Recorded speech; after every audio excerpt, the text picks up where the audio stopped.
अस्सलाम वालेकुम, welcome back to S reactions. तो कैसे हैं आप सब लोग? उम्मीद करते हैं आप अच्छे होंगे, ज़बरदस्त होंगे। तो भाई आज की वीडियो बड़ी ज़बरदस्त है।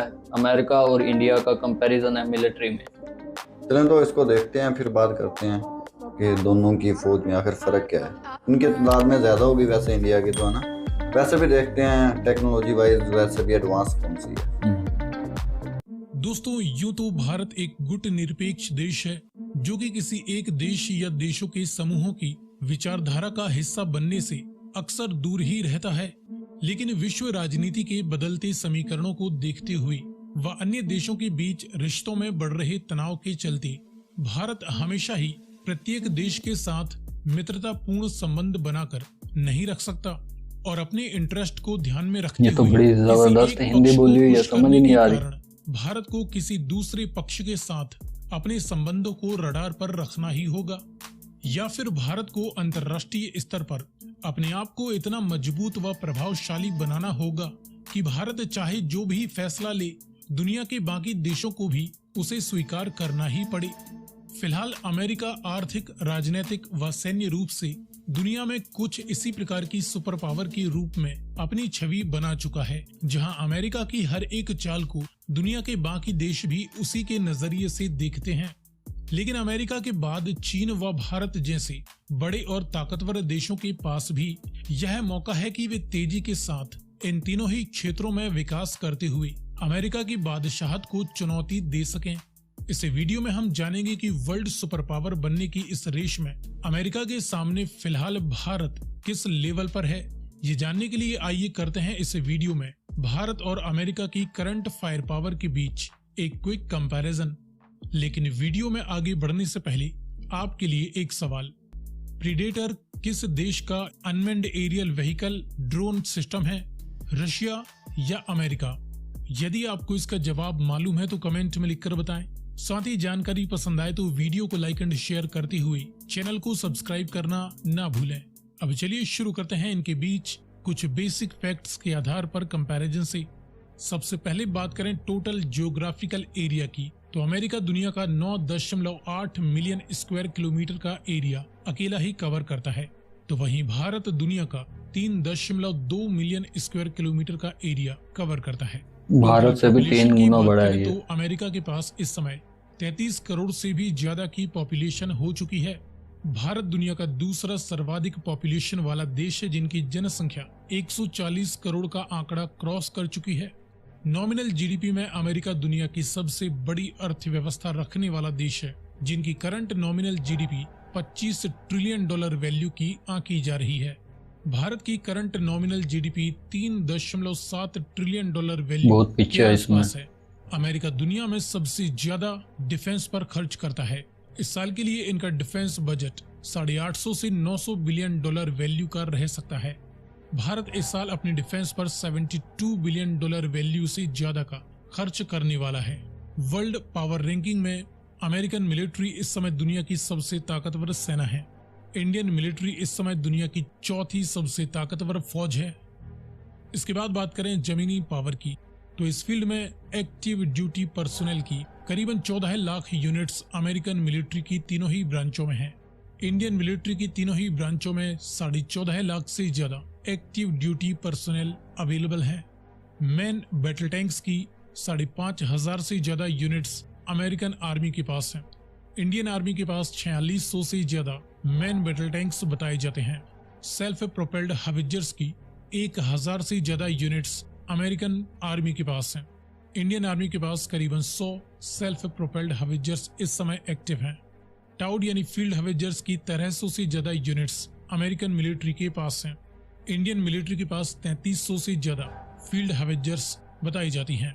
मल्टीपल रॉकेट लॉन्चर्स की 1700 से ज्यादा यूनिट्स अमेरिकन आर्मी के पास हैं।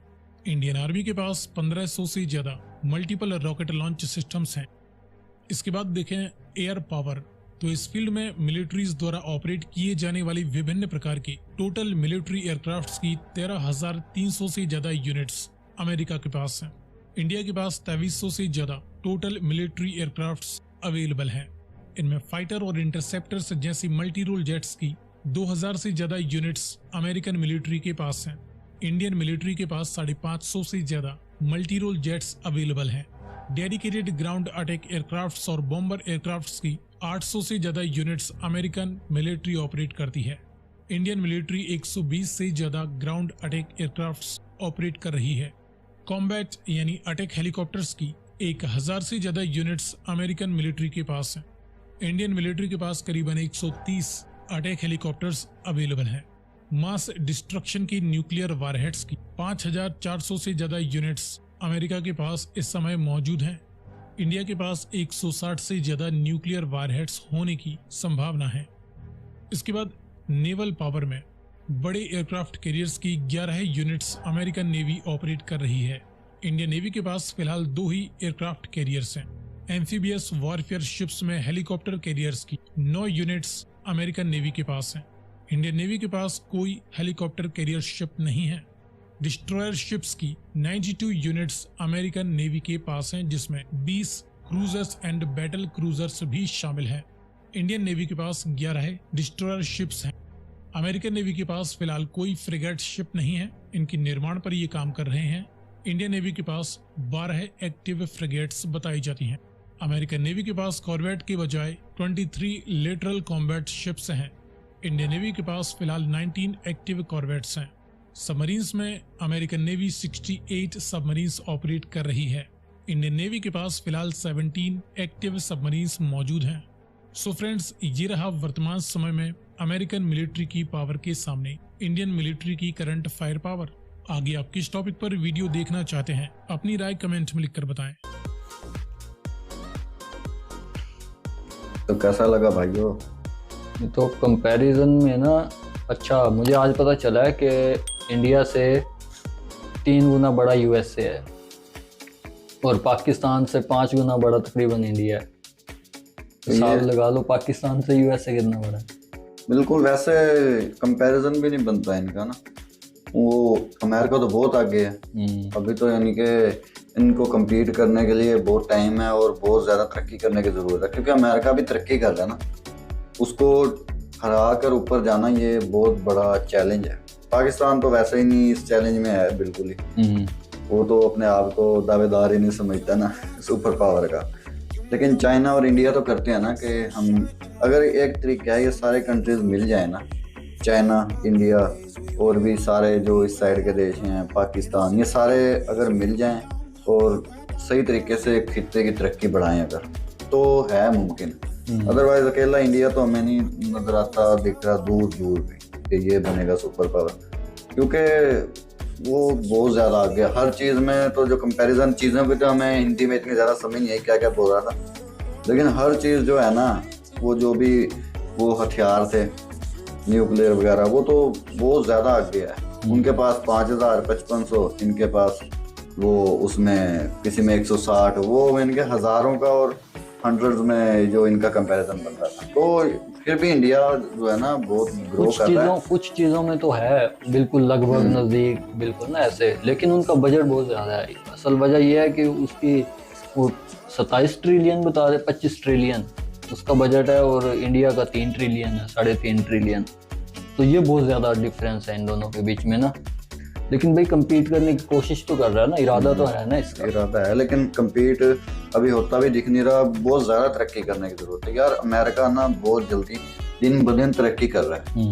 अमेरिका में बिजनेस बढ़ रहा है। अमेरिका में वैसे भी ना वो काफ़ी ज़्यादा वो काम कर रहे हैं और उनको अब, क्योंकि वो पहले तरक्की कर चुके हैं, उनके लिए अब आगे बढ़ना आसान है। बिल्कुल इनके लिए मुश्किल है। जो नए कंट्रीज है ना, जो बढ़ने की कोशिश में लगे हुए हैं, तो इनके लिए मुश्किल है। पाकिस्तान तो वैसे ही भाई वो अपने सर्वाइवल पे है। उसके हमारी यही कोशिश है कि किस तरह भाई सर्वाइव कर जाएं, ताकि ये टाइम निकल जाए, डिफॉल्ट ना हो, खुराक पूरी हो जाए। चलें, हमसे इंडिया तो आगे गया यार, एशिया में कुछ कंट्रीज तो आगे गए ना, हमें इस चीज़ की खुशी होती है। बिल्कुल, इंडिया और चाइना शायद compete करें, या चाइना अभी इंडिया से ज़्यादा होगा। लेकिन ये है सोल्जर्स इंडिया के पास ज़्यादा है। उनके पास 13 साढ़े 13 लाख हैं, इंडिया के पास 14 लाख हैं यार। अब बंदे लड़ाए जाए ना, आजकल के दौर में है तो नहीं ये सोल्जर्स का कंपटीशन हो तो रोबोट नहीं। मैं एक बात कर रहा हूँ, अगर पिछले दौर में चले जाए ना, तलवारों वाली फाइट में है, तो इंडिया इस वक्त सबसे आगे होगा। इंडिया या चाइना, इनके पास सबसे ज्यादा होंगे। चाइना इंडिया से ज्यादा तरक्की कर रहा है, वो तो बिजनेस में बहुत ज़्यादा आगे चला गया चाइना। लेकिन अगर देखें ना तो चाइना और इंडिया, पाकिस्तान, इन कंट्रीज़ को मिल जाना चाहिए, साथ साथ हैं तो एक तरह से इकट्ठे हो जाएं और फिर मुकाबला करें पूरी दुनिया का, तो मुमकिन है कि आपस में भी तरक्की हो जाएगी जल्दी। ये दरअसल लड़ पड़ते हैं ऐसे ही, जो है ना, खामखा की पॉलिटिक्स के लिए। पाकिस्तान अलग चल रहा है, इंडिया अलग चल रहा है, वो अलग चल रहा है, हालांकि ये चाइना। खुद आपस में ट्रेड करें बिल्कुल। और ये देखो यूरोपियन कंट्रीज जो हैं, इनका कैसा इत्तेफाक है, ये लड़ने का उनमें भी दुश्मनी है, फिर भी लेकिन business पूरा करते हैं। वो मेन जो है ना, मेन अगर हम देखें कंट्रीज के अंदर, यानी मेन कंट्रीज कह रहा हूँ, यानी ये बड़े आजमों के अंदर, तो अब जैसे बड़े आजम एशिया ना हमारा, यहाँ पे हर मुल्क चाहता है कि हम सबसे ना आगे हों और एक दूसरे से लड़ते हैं। लेकिन अगर वो देखें यूरोप के अंदर, तो वो सारे कंट्रीज भाई यूरोप से ऊपर किसी को नहीं मानते।